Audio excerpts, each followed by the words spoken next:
여러분 안녕하십니까? 디지털로 표현되는 모든 것을 알아보는 인포맥스D, 저는 오진석입니다. 안녕하세요, 이인복입니다. 네, 안녕하세요. 안녕하세요. 네, 세계 최대 가전 IT 박람회 CES가 지난 1월 첫째 주에 열렸습니다. 이제 올해는 메타버스가 주요 테마로 부각이 됐었고요. 또 모빌리티 분야가 또 많은 분야와 융합되는 모습을 보이기도 했습니다. 이 자동차가 굉장히 많이 나온 그런 가전 박람회인데 어떻게 보셨습니까? 요즘엔 CES의 C를 커스터머가 아니라 카다 이런 얘기가 나올 정도로 매년 자동차에 대한 게 부각이 되고 이번에도 매력적인 것들이 상당히 좀 많이 나왔었습니다. 네, 미래 모빌리티의 중심이라고 불리는 자율주행에 대해서 오늘 저희 인포맥스D에서 확인해 보도록 하겠습니다. 인포맥스D 지금 출발합니다.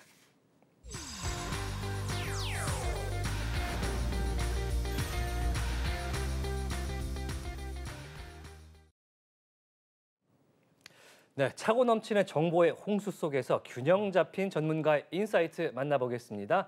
인포맥스 인사이트인데요. 오늘 만나볼 분은요, 토르 드라이브의 개동경 대표 함께하겠습니다. 안녕하세요. 네, 반갑습니다. 안녕하세요.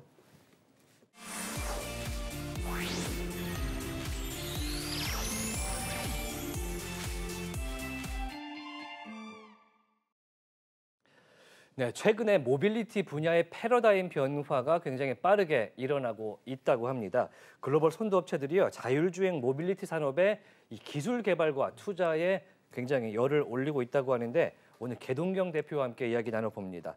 일단 저희가 CES 이야기를 하기도 했습니다. CES 예전부터 조금 된 얘기긴 하지만 자동차가 굉장히 많아졌다. 이런 분위기가 좀 있어요. 어떻게 보고 계십니까? 안 그래도 저희도 이제 CES 같은 경우는 이제 코로나 직전까지는 직접 참가하기도 했고 이제 올해는 이제 멀리서 많이 지켜봤는데 사실상 이게 가전 쇼라고 하지만 아까 말씀하셨던 대로 이게 가전을 뛰어넘어서 이제 자동차 그 자체가 하나의 이제 가전으로 취급받는 이제 그런 이제 변화가 많이 이루어지고 있는 것 같습니다. 그래서 이제 예전에는 자동차 자체를 약간 모터쇼처럼 출품을 했다면 지금은 생활의 한 일부분으로서 이제 취급을 하려고 하는 그런 분위기인 것 같은데 지금 개발하고 계신 분야가 자율주행이잖아요. 네. CES에서 자율주행 관련된 이야기가 좀 나온 게 있었습니까? 일단 자율주행 관련돼서는 사실 CES에서는 한 2013년, 14년부터 이제 본격적으로 다뤄지기 시작했고요. 그리고 17년도, 18년도 경에는 이제 뭐 현대차라던가 또 이제 다양한 글로벌 OEM들이 실제 그 라스베가스 현지에서 이런 자율주행 시범, 그 라이딩 서비스를 통해서 직접 체험할 수 있는 자율주행을 이제 제공하기도 했었습니다. 근데 이제 올해 좀 특이했던 점은 이런 자율주행 이라는 기술은 조금 덜 이제 부각되는 것 같고요. 오히려 그 차량이라는 공간 안에서 이런 승객이 체험할 수 있는 여러 뭐 인포테인먼트라던가 그리고 자율주행 관련해서는 오히려 이런 도심보다는 이런 농촌의 어떤 일자리가 부족한 그런 문제를 오히려 일손이 부족한 문제를 해결해 줄 수 있는 그런 좀 특수한 분야에서의 어떤 자율주행 기술이 좀 더 부각이 되는 그런 변화가 조금 있었던 것 같습니다. 그러니까 자율주행은 기본적으로 놓고 가는 것 같아요. 모든 자동차에 자율주행이 들어가 있다. 말씀하셨던 대로 가장 인상적이었던 것 중에 하나가 이제 존 디어였었죠. 네네, 맞습니다. 워낙에 큰 기계를 갖다 놓고 이 기계로다가 농촌에서 인력을 해결할 수 있고 그 정말 거대한 모습이었어서 그걸 좀 재밌게 봤었는데 여러 군데에서 앞으로 자율주행이 특화된 곳에 쓰일 수 있겠다는 느낌을 좀 받게 되더라고요. 예전에 같으면 이제 자율주행하면 우와 이랬었는데 이제는 당연한 안 돼, 이런 요소로서 사용이 되는군요. 그러면은 초기와 비교했을 때 현재 자율주행 기술 수준은 어디까지 왔다고 보십니까? 사실 자율주행 초기라고 하면은 이제 구글이 맨 처음에 캘리포니아 그 실리콘밸리 지역에서 자율주행을 처음 시작했던 한 2009년경으로 갈 것 같습니다. 사실 그때만 해도 적어도 미국에서는 구글이란 곳이 이제 최초로 이제 운전석에 손을 대지 않아도 자율주행이 되는 걸 통해서 막 모든 사람들이 이제 와 할 정도였고 국내 같은 경우는 사실 도심에서 돌아다니기보다는 뭐 대학생을 대상으로 한 경진대회라던가 이제 이런 걸 기반으로 이제 자율주행의 어떤 초석이 닦여졌었는데 그러다가 지금은 사실 엄청나게 발전한 건 사실인 것 같습니다. 이제는 소위 뭐 테슬라의 오토파일럿이라고 해서 일반 뭐 완전한 자율주행은 아니지만 저희 같은 일반 그 시민들이 이런 실제 저희가 삶에서 이런 자율주행 기술의 일부를 이제 체험을 할 수도 있고 그 다음에 미국에서는 실제 운전석에 사람이 없는 이런 택시 서비스가 실제 상용 서비스가 되기도 할 정도니까요. 이제는 단순한 기술 어떤 검증이나 이런 걸 뛰어넘어서 이젠 정말 우리가 체험할 수 있고 진짜 이걸 상용 서비스에 좀 더 가까워지는 이런 그런 큰 변화가 있었던 것 같습니다. 네.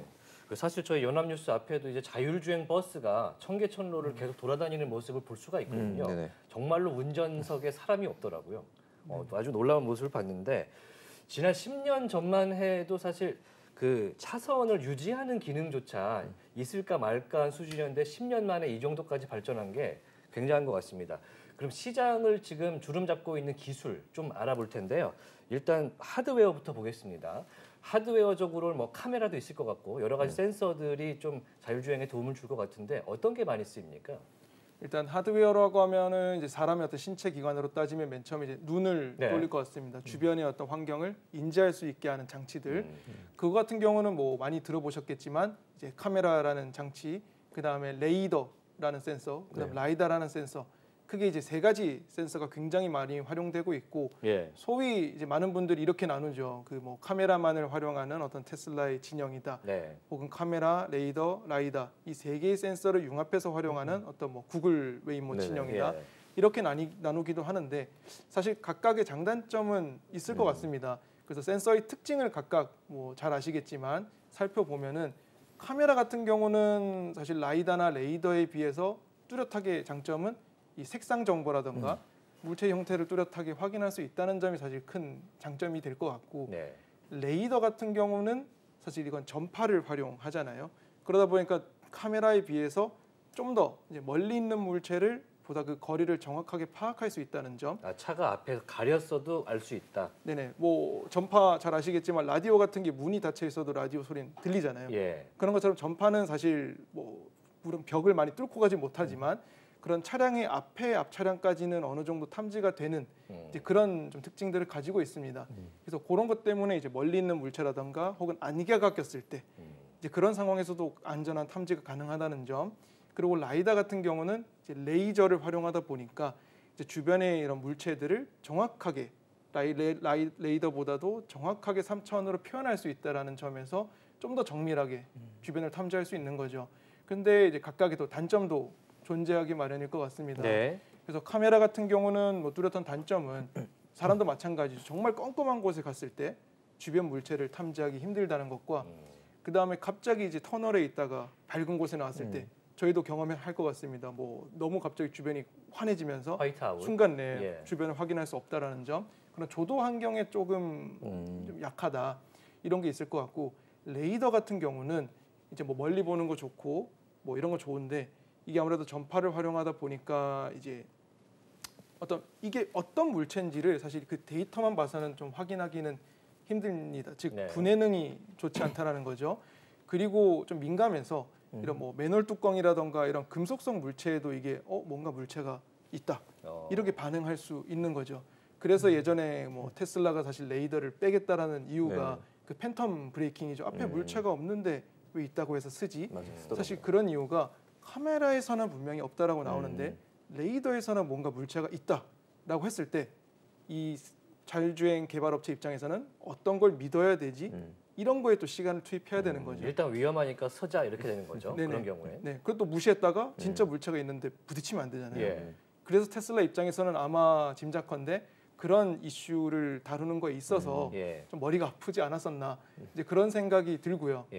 그리고 라이다 같은 거는 뭐 워낙 주변 물체를 정밀하게 탐지할 수 있다는 장점은 있지만 이제 테슬라가 라이다를 쓰지 않겠다라고 했던 이유는 사실 가격적인 문제였죠. 그래서 불과 저희가 맨 처음에 자율주행을 시작했던 2015년, 16년 경에는 저희가 위에 라이다를 하나 다는데 1억 원이 넘었었습니다. 소위 슈퍼카를 한 대 달고 다니는 이제 그런 개념이었는데 다행스러운 거는 최근에 기술적인 어떤 진보로 인해서 라이다의 가격도 이제는 한 1,000만 원대 혹은 1,000만 원 이하 되는 것도 나오기 시작했는데 그것도 비싸긴 하네요. 그럼에도 불구하고 그렇죠. 차량의 어떤 가격의 절반에 가까운 비용. 그래서 그런 가격이 조금 걸림돌로 작용을 했던 것 같습니다. 하드웨어는 이제 여러 가지가 있는데 결국에는 하드웨어 비용은 점점 낮아지고 있으니까 활용하는 건 큰 문제는 안 될 것 같아요. 근데 여기서 나와주는 이제 정보들을 조합을 해서 제대로 운영이 되게 만들려면 소프트웨어가 강점이 있어야 될 것 같아요. 이 자율주행 소프트웨어는 또 어떤 특징을 갖고 있는지도 좀 궁금합니다. 자율주행 소프트웨어 같은 경우는 결국 사람으로 따지면은 이제 눈을 통해 이제 들어온 정보를 저희 뇌에서 이 주변의 상황을 인지하고 판단해서 지금 속도를 얼만큼 내야 되겠고 그다음에 스티어링 휠을 얼만큼 돌려야 되겠다라는 어떤 판단 제어까지 내리잖아요. 네네. 그런 전 과정을 이제 이런 소프트웨어를 해결한다고 보시면 될 것 같고요. 그래서 첫 번째로는 센서로부터 들어온 데이터를 기반으로 해서 요거 물체는 사람이다, 뭐 차다, 그리고 어떻게 움직이고 있네 이런 거를 전반적으로 이제 인식하는 과정이 있고요. 그리고 내가 지금 어디 있는지가 되게 중요하잖아요. 소위 로컬라이제이션, 네. 측위 기술이라고 하는데 내 위치가 현재 어디 있는지를 정확하게 파악하는 거, 그리고 내가 현재 어느 장소를 가야 되니까 어떤 길로 가야 되겠다라는 전반적인 어떤 라우팅과 관련된 기술.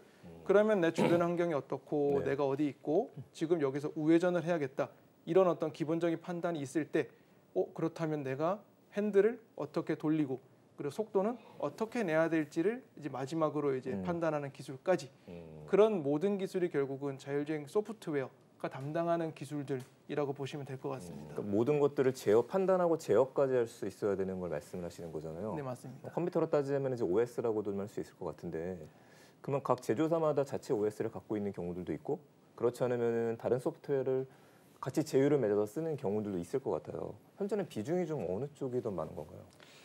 현재는 과거에는 뭐 자체적으로 개발한다기보다는 뭐 이제 스타트업의 어떤 투자라던가 이제 외부 어떤 기술을 소싱해서 하는 경우가 많았는데 최근에 뭐 폭스바겐의 사례도 그렇고 현대차도 그렇고 이런 글로벌 대기업들이 아예 그런 스타트업을 인수한다던가 이런 팀으로 내재화를 해서 자체적인 어떤 OS 그리고 자체적인 기술 개발에 좀 더 집중을 더 많이 하고 있는 것 같습니다. 그래서 비중으로 따지면 이게 몇 대 몇이다 따지긴 힘들지만 이런 제조사 입장에서 이런 거에 직접 이제 자체 투자를 하는 게 증가하는 것이면은 이제 틀림없는 것 같습니다. 이 부분이 제가 궁금했었던 이유가 이야기는 하나 좀 드리고 싶은 게 현재 스마트폰하고 비교를 하자라면은 제일 처음 스마트폰이 나왔었을 때에도 수많은 제조사들이 자체 OS를 만들다가 결국에는 안드로이드 OS하고 그 아이폰은 iOS 2개만 남았거든요. 그 부분에서 이제 안드로이드 OS가 나오면서 무료로 배포했기 때문인데 혹시 자율주행 소프트웨어 쪽에서도 그런 움직임이 보이거나 이런 것들은 없나요? 자율주행 이런 업계 쪽에서는 뭐 소프트웨어를 이렇게 뭐 안드로이드나 iOS처럼 뭔가를 공개해서 이거를 뭐 다른 어플리케이션들이 뭐 붙게끔 하겠다라는 뭐 구체적인 움직임은 없지만 근데 가능한 어떤 비즈니스 모델이나 이제 밸류 체인의 변화로서 많이 얘기되고 있는 것들은 소위 모바일 생태계 아까 말씀 주셨던 모바일 생태계와 모빌리티 생태계가 비슷하게 될 것 같다. 그 말인즉슨 모바일로 따지면은 지금 생태계를 보면 이런 저희 뭐 아이폰이라던가 삼성폰 이런 핸드폰을 만드는 그 업체들이 그 하드웨어 제공 업체들이 있죠.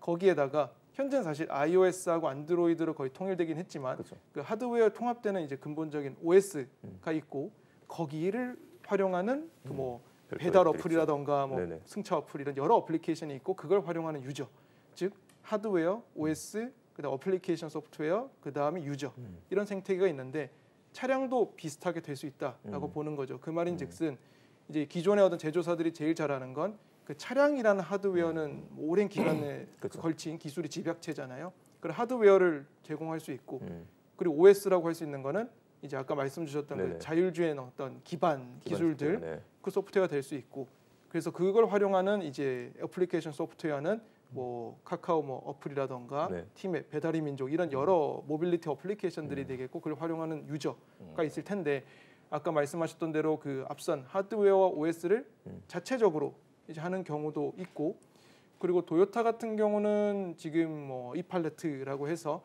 어떤 네모난 박스형 차량을 이렇게 개발하는데 그런 차량 같은 경우가 차량은 뭐 도요타나 이런 데서 제공하지만 그 안에 들어가는 자율주행 업체 뭐 자율주행 기술은 뭐 미국에서는 뭐 이 업체가 쓸 수도 있고 한국에서는 이 업체가 쓸 수도 있고 그런 좀 더 오픈된 형태로 좀 고민이 되고 있는 걸로 보입니다.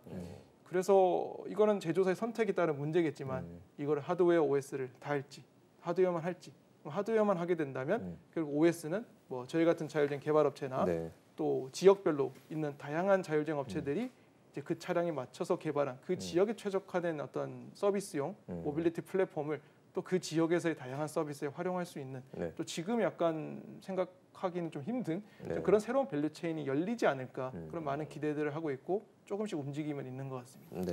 이 자율주행이라는 걸 패키지화해서 일종의 이제 모듈처럼 꽂아서 회사는 다르지만 그 시스템을 쓸 수 있게 하는 그런 시장이 지금 열리고 있다는 말씀이시죠. 그러면은 이 하드웨어와 소프트웨어 사실 기술 경쟁력 얘기를 안 할 수가 없을 텐데 우리나라 기술 수준은 어느 정도에 와 있습니까? 세계 시장하고 비교했을 때. 뭐 저희 나라의 기술 수준을 뭐 정말 정량적으로 평가하기는 힘들지만 분명한 건 이제 저희 나라 같은 경우도 이제 소위 3단계 자율주행 수준에 이르는 이런 양산 차량이 이제 올해 양산이 예정되어 있을 정도로 사실 글로벌하게는 많이 따라온 것 같습니다. 사실 글로벌하게 봤을 때도 레벨 3 같은 경우는 뭐 메르세데스 벤츠라던가 뭐 혼다라던가 이런 극소수 업체들이 사실 지금 시판 판매를 또 제한적으로 하고 있는데 사실 지금 현대차가 거의 전 세계에서 한 4번째 정도로 이런 3단계 자율주행 차량을 실제 시판할 수 있는 수준에 이르렀다라는 거는 상당히 지금 글로벌에 뒤처지지 않는 저희 기술을 갖추고 있다라는 걸 반증하는 부분인 것 같고요. 그 다음에 어떤 모빌리티 서비스를 위한 자율주행에 있어서도 국내에 약 16여 개 이런 자율주행 시범 운행 지구에서 특히 뭐 서울 상암이라던가 아까 말씀하셨던 뭐 청계천, 판교 이런 곳에서는 사실 뭐 유인이긴 하지만 사람이 있긴 하지만 이걸 이미 자율주행 기술을 어떤 모빌리티 서비스랑 연계해서 지금 이미 실증을 하고 있는 사례들이 국내에서 많아지고 있기 때문에 저희 나라도 사실 크게 뭐 전 세계적으로 뒤처지고 있지는 않다 이렇게 볼 수는 있을 것 같습니다. 물론 우리나라에서 이제 많은 기술력 검증이 되고 많은 업체들이 세계 무대에 나가서 상을 타고 하지만 이제 결과적으로 이제 공공도로에서 운영돼서 그게 정말 안전하다라고 이야기를 듣는 것은 사실 잘 없는 것 같습니다. 그래서 이거 가지고 돈을 벌 수 있느냐로 넘어가게 되면 이 비즈니스 모델에 대해서 좀 아쉬운 감이 좀 있거든요. 이 자율주행 관련된 비즈니스 모델 어떤 세계가 좀 열려 있습니까? 그게 자율주행 관련돼서는 이제 두 가지로 나뉘어질 것 같습니다. 첫 번째가 저희가 일반 시민들이 타는 이게 승용 차량의 자율주행, 개인 승용 차량의 자율주행과 하나는 뭐 물류라던가 승객 소송 같은 특수한 목적을 이제 타겟한 목적 기반의 어떤 자율주행차 두 가지 부류로 나눠질 것 같고요. 그 두 개가 비즈니스 모델이 조금 다르게 전개가 될 것 같습니다. 그래서 첫 번째로 저희가 타는 일반 개인 승용 차량의 자율주행 같은 경우는 현재는 사실 자율주행 기술이 아직 완전 자율주행이기보다는 운전자를 사실 보조하는 일반 자동화 시스템 수준이잖아요. 그러다 보니까 이걸 통해서 뭐 비즈니스 모델을 창출한다기보다는 현재는 뭐 옵션, 차량의 옵션가액의 기능인 거죠. 근데 만약에 이게 잘 생각해 보면 이게 점점 기능이 고도화돼서 그 자율주행의 수준이 저희가 정말 출근을 할 때 저희가 정말 손을 대지 않아도 되는 그런 완전한 거의 자율주행 수준에 가까워진다라면 이게 단순한 기능보다는 가상의 어찌 보면 기사라고 볼 수 있지 않을까 싶습니다. 무인 택시가 되는 거죠. 그렇죠. 그래서 그때가 되면은 그런 진짜 자율주행이 되면은 이게 단순한 기능이 아니라 나의 어떤 출근길 혹은 여행길을 운전해 줄 수 있는 가상의 기사 서비스로서 저희가 생각을 할 수 있을 것 같고요. 그래서 그렇게 되면은 제조사 입장에서는 단순히 이런 옵션을 통해서 수익 창출, 일회성 수익 창출하던 걸 이런 서비스로 이제 생각이 되게 되면 일반 이런 고객들이 뭐 월간 혹은 연간에 구독료를 내고 이런 서비스를 활용할 수 있게 되지 않을까? 이런 거에 대한 이제 많은 지금 뭐 얘기들이 오가고 있습니다. 지금 테슬라가 하고 있는 것도 그쪽 아닌가요? 네, 테슬라도 지금 현재 구독 방안에 대한 이제 많은 고민이라던가 서비스를 내놨는데 이미, 가입률이 많이 저조하죠. 왜냐하면 아직까지는 자율주행의 수준이 아까 말씀하신 낮으니까. 그리고 폭스바겐 같은 경우도 이제 완전한 자율주행이 되면 그 시간당 뭐 $6, $7 수준의 $6. 뭐 어떤 비용을 청구할지 혹은 뭐 연간 비용을 청구할지 그런 구독료와 관련된 것도 많은 고민들을 하고 있습니다. 시간당은 좋네요. 네네. 그래서 시간당이면은 제가 진짜 쓸 때만 돈을 내는 거니까. 그래서 그런 구독 기반의 서비스가 가능해지지 않을까 개인 승용차는. 그리고 이걸 목적 기반 물류라던가 그 다음에 승객 수송 이런 쪽으로 왔을 때는 승객 수송 같은 경우는 뭐 명확하죠. 뭐 승객한테 이렇게 뭐 탑승 비용을 받는 비즈니스 모델 뭐 지금과 유사할 거고 물류 같은 경우는 현재 비즈니스 모델이 조금 전개되고 있는 부분은 미국 같은 경우에 작년에 이제 투심플, 오로라, 그다음 임바크라는 그 자율주행 트러킹 회사들이 상장을 했었습니다. 그 회사들은 이제 고속도로에서는 적어도 자율주행을 통해서 운전자의 어떤 노고나 이런 걸 덜어주겠다 이런 목적인데 그런 것들이 추구하는 지금 비즈니스 모델 같은 경우는 이 자율주행 기능이 활성화된 1마일당 가격을 얼마 받겠다.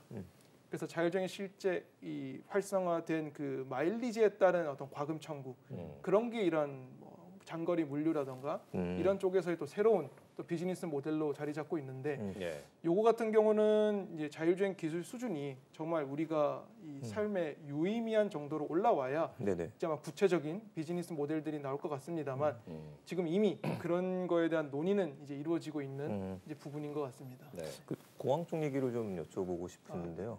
그 개인 승용차에 대한 부분으로 자율주행 회사들이 그 수익을 내기 어렵다라고 한다면 요즘에 특수목적 차량으로도 좀 많이 쓰이게 되는 것 같은데 그 중에 하나가 항만 아니면 공항 쪽에도 쓰인다는 얘기가 나오고 또 토로 쪽에서도 그쪽 사업을 하시는 걸로 알고 있어서 그쪽에 대한 이야기 조금 더 듣고 싶습니다.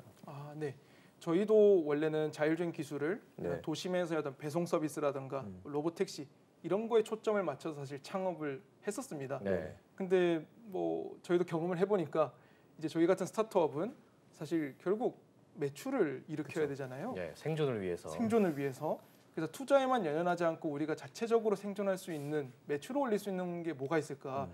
지금 배송이나 이런 거는 지금 무인 자율주행을 규제적으로 불가능하고 그리고 저희는 그 미국하고 한국에서 제가 17년도, 18년도부터 자율주행 테스트를 하고 있는데 저희가 경험한 그 교통 환경이 미국과 한국 엄청 다르고요. 미국 안에서도 주마다도 다릅니다. 그러다 보니까 이걸 정말 우리가 글로벌하게 우리가 제품화를 할 때 있어서 얼만큼 많은 또 투자가 필요한 걸까? 좀 이런 거에 대한 좀 회의감이 들더라고요. 그러다가 저희가 이제 좀 초점을 맞추게 된 부분이 이제 미국에 있으면 이제 비행기를 많이 타게 되니까 창밖을 보니까 차량들이 엄청 많더라고요. 사실 소위 모빌리티, 바퀴가 달린 이동체가 그동안은 도심의 택시나 이런 거에만 저희가 생각을 했었는데 공항 안에도 짐을 끄는 차, 비행기 끄는 차, 그다음에 기름 넣는 차, 수많은 모빌리티들이 있네. 이제 그때 저희가 이제 그러면 공항이라는 환경 혹은 항만 같은 역내 물류 환경에 우리 자율주행 기술로 뭐 매출화를 이뤄보자. 이제 그렇게 저희가 뭐 이제 다짐을 해서 이제 일단은 공항이라는 환경 안에서 저희가 짐을 나르는 차를 이제 무인 자율주행화 하고 있습니다. 그래서 공항 같은 경우는 아까 저희가 우려했던 부분들, 뭐 무인 자율주행이 법적으로 이제 허용 가능한가 여부에 대해서도 공항은 이런 정부가 이렇게 법적으로 교통법으로 관할하는 구역은 아니고 이제 미국 같은 경우는 이제 공항이 일반 이제 민간 소유들입니다. 그래서 그 이사회에서 승인을 하게 되면 이 공항 내에서의 무인 자율주행도 승인이 되는. 회사에서 오케이 하면 오케이 할 수 있는. 낫네요. 맞습니다. 훨씬 진입장벽이 낮은 거죠. 그리고 이런 확장성 측면에서도 뭐 아마 여행 다시 한번 보시고 이런 아시겠지만 이런 미국의 공항 환경과 한국, 중동, 유럽의 공항 환경들이 전부 비슷하고 교통 규칙도 정말 거의 똑같은 걸 보실 수 있을 겁니다. 그 말인즉슨 미국의 어떤 한 공항에서 우리가 성공적인 모델을 만들면 이걸 전 세계적으로 쉽게 확장이 가능하겠구나. 최소한의 비용으로 극한의 효율을 누릴 수 있겠구나. 이제 그런 어떤 상용화 관점에서의 어떤 매력적인 지점들 때문에 저희는 일단 현재는 뭐 공공도로상에서는 좀 긴 호흡으로 저희가 데이터를 방대하게 쌓고 기술 개발을 좀 긴 호흡으로 하고 있고 어떤 항만이라던가 공항, 역내 물류 환경에서 진짜 무인 자율주행을 통한 어떤 기여, 그다음 매출화를 저희가 25년 전으로 이루어내겠다. 이런 좀 목표를 가지고 좀 더 좀 공격적으로 지금 저희가 연구개발, 제품 개발을 진행하고 있습니다. 사실 토르가 이제 시리즈 A 초기 투자에 200억 원을 유치를 하셨고 시리즈 B에서 1,000억 원을 목표로 진행을 하신 걸로 알고 있는데 정말 그 대한통운 같은 큰 물류 회사들이 관심을 보이고 있습니다. 앞으로 이렇게 자율주행 기술을 통해서 물류라든지 우리가 쓸 수 있는 비즈니스 모델로 성공하기 위해서 뭐가 필요하다고 보시는지요? 짧게 좀 부탁드리겠습니다. 아무래도 그 물류라든가 이런 곳에 직접 이제 적용하기 위해서는 이게 사실 지금은 대다수가 뭐 실증, 이 기술이 안전한가 아닌가 그냥 그걸 실증하는 단계에 사실은 좀 머물러 있는데 이거를 직접 이제 그런 물류 현장의 그 실제 현장의 오퍼레이션의 실제 결합을 통해서 이 자율주행이 이런 기존의 어떤 시스템, 어떤 사람들과 융화가 될 수 있는지에 대한 어떤 실험을 떠나서 이제 정말 본격적인 그 동작이 돼야 될 것 같습니다. 그런 입장에서 그런 뭐 대한통운 같은 뭐 투자사라던가 미국의 저희 다른 고객사가 하고 있는 것처럼 실제 이거를 그냥 연구 단계가 아니라 정말 실제 상용 서비스로서 이걸 직접 활용하려는 어떤 의지들 이제 그런 게 훨씬 더 이제 많이 이제 민간 입장에서 많이 필요할 것 같고요. 예. 그리고 사실 중요한 건 결국은 이런 확산을 위해서는 이런 즉 규제죠. 정부에서의 결국은 역할도 굉장히 중요할 것 같습니다. 예. 그래서 정부에서 사실은 지금도 엄청 노력하고 있습니다만 저희가 좀 더 이제 자율주행을 이제 정말 비즈니스 모델로 승화시킬 수 있을 만큼 이게 상용화를 이루기 위해서는 결국은 이제 좀 더 완전 자율주행이 됐을 때 이거에 대한 뭐 사고가 났을 때 어떤 책임 소재, 뭐 보험과 관련된 뭐 이슈들이라던가 그리고 또 중요한 거는 결국 표준과 관련된 또 문제가 굉장히 중요할 것 같습니다. 그래서 이 표준이 중요한 이유는 지금 사실 한국, 미국, 독일 뭐 약간 각자의 방식대로 일부 이런 뭐 자율주행 기술이라던가 심지어는 자율주행 통신을 위한 것도 표준이 아직은 통일되어 있는 것 같지는 않습니다. 그런데 이게 문제가 될 수 있는 이유는 이게 만약 각자 개발한 기술로 막 상용화가 됐을 때 이거를 이제 글로벌화하는 관점에서는 여기에서 개발한 방식 다르고 저기에서 개발한 방식 다르면 이건 결국 내가 기술 개발한 게 약간 자국에서만 쓰일 수 있는 이런 기술로 머물 수가 있잖아요. 네. 그러다 보니까 이런 글로벌 표준화에 있어서도 저희가 뭐 저희 나라 입장에서도 좀 더 좀 앞장서서 좀 우리가 개발한 이 기술들이 글로벌 스탠다드로 자리 잡고 이 기술이 그 스탠다드로 기반으로 해서 이제 좀 더 우리나라 내수용이 아닌 정말 해외 무대에서 정말 좀 누빌 수 있는 그런 기술 기반을 그런 또 표준 제정이라던가 표준 제정에 앞장서는 그런 모습을 통해 필요하지 않을까 싶습니다. 사회적 인식과 기술의 성수 그리고 규제의 유연성이 필요한 것 같다고 생각이 되네요. 토르드라이브의 개동경 대표와 함께 오늘 자율주행 관련된 이야기 나눠봤습니다. 오늘 말씀 고맙습니다. 네, 감사합니다.